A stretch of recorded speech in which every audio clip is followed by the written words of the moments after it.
धीरे बोलो, कोई सुन ना ले। यह बात हम सबके कानों में पड़ी होगी और हमारे मुंह से भी निकली होगी। लेकिन सोचने की बात यह है कि ये वाक्य कब कब हमारे मुंह से निकलता है और कब कब हमारे कानों में पड़ता है, क्योंकि ऐसे कम ही गुप्त राज होते हैं जो हम दूसरों के कानों में पड़ने नहीं देना चाहते। अक्सर परिवार में अशांति का कारण हम स्वयं ही होते हैं।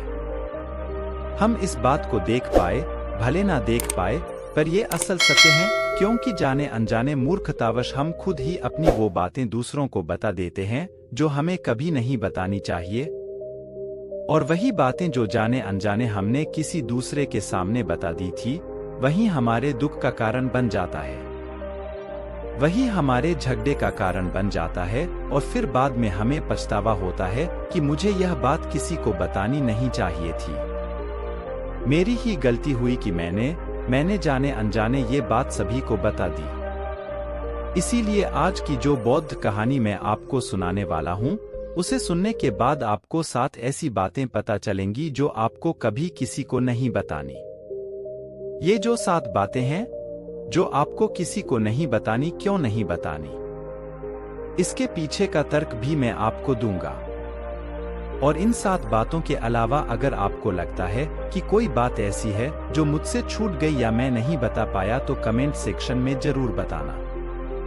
इससे पहले कि आप इस बौद्ध कहानी में खो जाए, इस चैनल को सब्सक्राइब जरूर कर लें। तो चलिए कहानी शुरू करते हैं।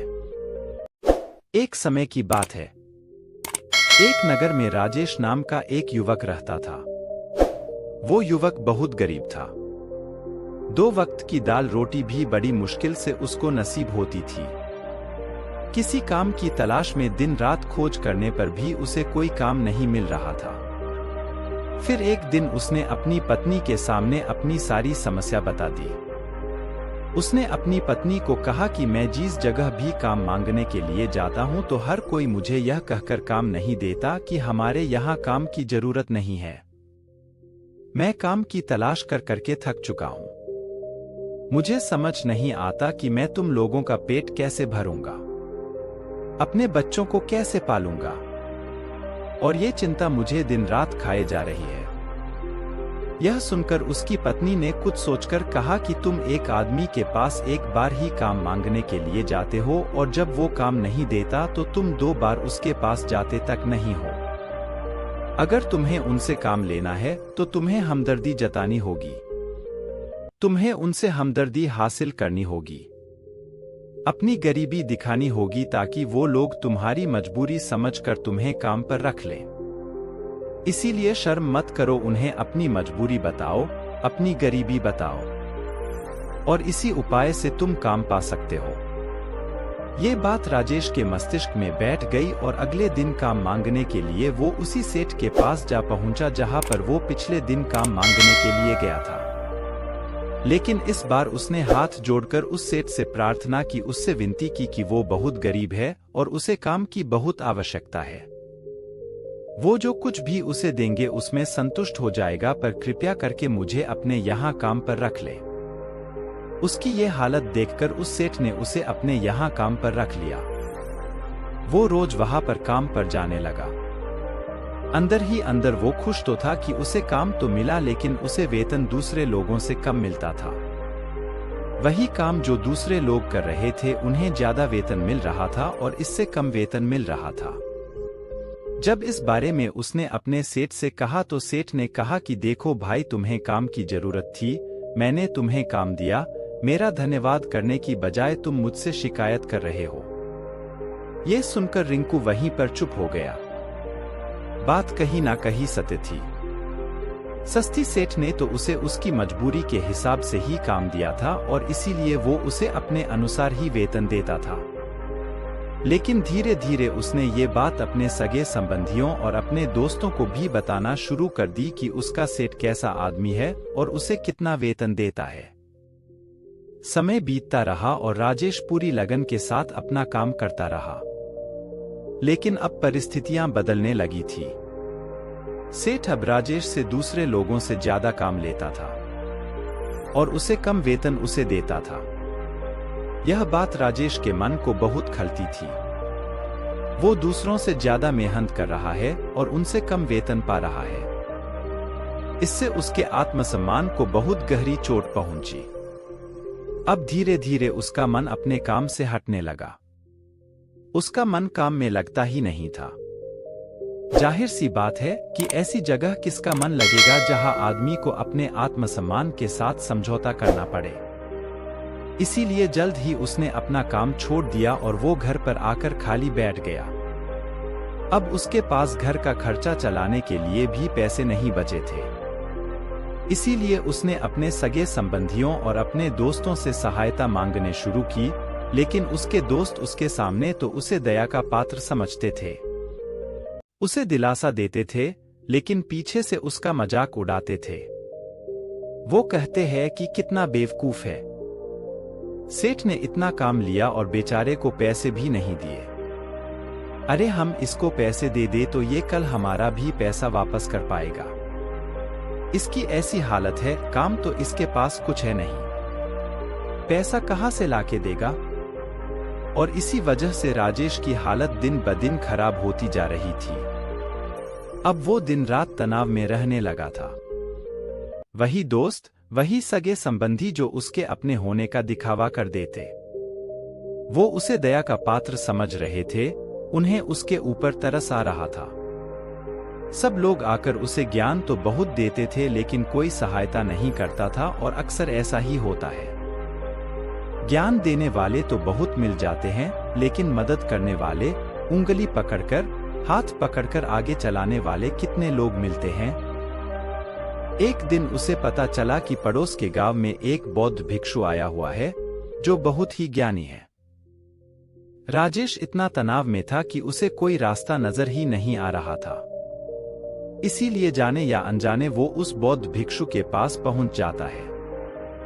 वहां पहुंचकर वो सीधे उनके पैरों में गिरकर रोने लग जाता है। वो रोते रोते उन्हें अपनी सारी परिस्थिति बताता है। उसे बताता है कि किस तरह उसके सेठ ने उसका फायदा उठाया और उसके सगे संबंधी उसके साथ कैसा व्यवहार रखते हैं। सारी बातें सुनकर बौद्ध भिक्षु ने उसे चुप कराते हुए कहा कि बेटा, ये सारी समस्याएं तुम्हारी बुद्धिहीनता, तुम्हारी मूर्खता के कारण उत्पन्न हुई है। अगर तुम्हारे अंदर विवेक होता तो इनमें से एक भी समस्या तुम्हारे मन को दुखी नहीं कर सकती थी, लेकिन तुमने अपने अविवेक के कारण, अपनी मूर्खता के कारण खुद ही अपने रास्ते में कांटे बिछा दिए। आज मैं तुम्हें 7 बातें बता रहा हूं जो भूलकर भी किसी को मत बताना, और इन बातों का अनुसरण करते हुए तुम बाहर से मिलने वाले दुखों को दूर कर ही सकते हो, जो बेवजह दुनिया की वजह से तुम्हारे अंदर पनपते हैं। पहली बात जो किसी को नहीं बतानी चाहिए वो है अपनी मजबूरी। अपनी मजबूरी का दिखावा करके दूसरों का दया पात्र बन के उनकी सहायता लेने की गलती कभी मत करना। हो सकता है कि आज वो तुम्हारी मजबूरी देखकर तुम्हारी सहायता कर दें, लेकिन कल वो तुम्हारा फायदा उठाने से भी नहीं चूकेगा। और अगर फायदा भी नहीं उठाया तो दूसरों के सामने तुम्हारा मजाक बनाने में वो आदमी कभी नहीं चूकेगा। इसीलिए कभी भी अपनी मजबूरी का दिखावा मत करो। अगर घर में 2 रोटी है, सूखी रोटी है, तो वही खाकर सो जाओ, लेकिन दूसरों को इसके बारे में भनक तक नहीं लगनी चाहिए। जरा आप खुद सोचो, मजबूरी बताने का क्या मतलब होता है। एक इंसान का या तो वह दूसरों से सहानुभूति हासिल करना चाहता है या उनसे कोई आर्थिक मदद चाहता है। लेकिन अगर दोनों ही परिस्थितियां आप देखें तो दूसरा आदमी आपका फायदा उठाने से नहीं चूकेगा, और अगर वो फायदा नहीं भी उठाएगा तो अपनी नजर में तो वो आपको मूर्ख ही समझेगा, बेवकूफ समझेगा, और दूसरों के सामने आपका मजाक तो जरूर बनाएगा। इसीलिए अपनी मजबूरी के बारे में कभी किसी को मत बताना। दूसरी बात जो किसी को भी नहीं बतानी चाहिए वो है अपनी अतीत की गलतियां और भविष्य की रणनीतियां। जरा सोचो कि अगर हम अपने अतीत की गलतियां किसी दूसरे को बताते हैं तो उसका क्या प्रभाव होगा। वो गलतियां ठीक तो नहीं की जा सकती, जाहिर है, तो उन्हें बताने का क्या मतलब रह जाता है। आप अपने अंधेरे पक्ष को खुद दुनिया के सामने बता रहे हो, खुद अपनी गलतियां दूसरों के सामने बता रहे हो। इससे उस आदमी की नज़र में आपका एक चरित्र गठित हो जाएगा और वो भविष्य में हमेशा आपको उसी नजरिए से देखेगा। इसीलिए किसी भी आदमी की नज़र में अपना चरित्र गठित मत होने दो और जरा सोचो कि आप व्यर्थ में ही अपने भविष्य की रणनीतियां दूसरों के सामने बता रहे हो। जो लोग आपके काम का हिस्सा ही नहीं है, उनके सामने अपनी भविष्य की रणनीतियां, अपनी डींगे हाँकने का क्या फायदा। वो लोग आपकी सहायता तो नहीं करेंगे, लेकिन आपकी भविष्य की रणनीतियों में बाधा जरूर बन सकते हैं। आप खुद अपने विवेक का इस्तेमाल करिए और सोचिए कि आपके साथ भी ऐसा हुआ है कि आपने अपनी भविष्य की रणनीति किसी को बताई हो और वो कामयाब ही ना हुई हो। जरूर हुआ होगा, जरा गौर से सोचिए। तीसरी बात जो किसी को नहीं बतानी चाहिए वो है अपने घर की बातें। जो भी हमारे घर के अंदर आपस में बातचीत होती है, हमारे माँ बाप के साथ, हमारी पत्नी के साथ, हमारे बच्चों के साथ, वो बातें परिवार तक ही सीमित रहनी चाहिए। अगर आप इन बातों का दूसरों के सामने ढिंढोरा पीटते हो तो दूसरों को आपके घर में घुसने का एक मौका मिल जाता है और वह इसका फायदा उठाने से कभी नहीं चूकेंगे। वो आपके परिवार के सदस्यों को आपसे दूर लेकर जाने की कोशिश करेंगे। अक्सर ऐसा होता है, हम समाज में देखते हैं कि हम अपने घर के झगड़ों को कम करने के लिए उन झगड़ों को अपने पड़ोसियों और दूसरे सगे संबंधियों को बता देते हैं, लेकिन इससे आपको सहायता कभी नहीं मिली होगी, बल्कि आपके घर के लड़ाई झगड़े और ज्यादा बढ़ गए होंगे और वो जाहिर है वो बढ़ेंगे। अगर आप अपने माँ बाप की बात दूसरों को बताएंगे तो आपके माँ बाप को बुरा लगेगा ही कि हमारा बेटा हमसे बताए बगैर दूसरों को ये बातें बता रहा है। इसीलिए अपने घर की बातें और अपने घर की लड़ाई झगड़े किसी के सामने मत बताना। चौथी बात जो मैं आपको बताने जा रहा हूँ, जो किसी को नहीं बतानी चाहिए, वो सुनने पर बहुत अजीब लग सकती है, लेकिन उसका सत्य भी मैं आपको एक तर्क के माध्यम से दूंगा। मैं कहता हूं कि अपनी आमदनी किसी को मत बताना। अब अपनी आमदनी ना बताने के पीछे क्या मतलब हो सकता है? जरा सोचिए कि आप अपनी आमदनी अपने दोस्तों को बता देते हैं, तो जब आपके दोस्तों को जरूरत पड़ेगी तो वो सिर्फ आपको ही याद करेंगे, क्योंकि उनको पता है कि अगर आपकी आमदनी ज्यादा अच्छी है तो आप भी उनकी मदद कर सकते हैं और इसीलिए ज्यादा लोग आपसे सहायता मांगेंगे। और जब आप उनकी सहायता नहीं करेंगे तो वो सोचेंगे कि इस आदमी के पास पैसे है, मेरी सहायता कर सकता है, लेकिन यह सहायता कर नहीं रहा है और इसीलिए आपकी आमदनी आप दोनों दोस्तों के बीच एक झगड़े का कारण हो सकती है। कम आमदनी होगी तो लोग मजाक उड़ाएंगे और ज्यादा होगी तो सहायता मांगेंगे, तो अपनी आमदनी बताने का कोई मतलब नहीं है। पांचवी बात जो मैं आपको बताने वाला हूँ उसे आप गांठ बांध लेना और किसी को ये बात मत बताना। अपनी कमजोरियां और अपनी ताकत अक्सर इंसान को पता नहीं होता है कि उसकी कमजोरी या उसकी ताकत क्या है, लेकिन अगर आपको अपनी कमजोरी और अपनी ताकत पता है तो पहली बात तो आप बहुत ही बुद्धिमान आदमी है और दूसरी बात कि आपको ये बातें किसी से साझा नहीं करनी है, क्योंकि अगर आपकी कमजोरी या दूसरों को पता चल गई तो वो आपकी कमजोरियों का फायदा उठाएंगे, और अगर आपकी ताकत पता चल गई तो वही ताकत आपकी कमजोरी बन जाएगी, क्योंकि वो ताकत दूसरे आदमी को पता है और वो ताकत की कार्ड भी ढूंढ ही लेगा।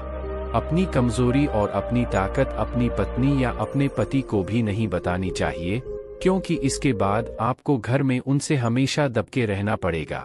अगली बात जो किसी को नहीं बतानी चाहिए वो है अपने मित्र और अपने शत्रु।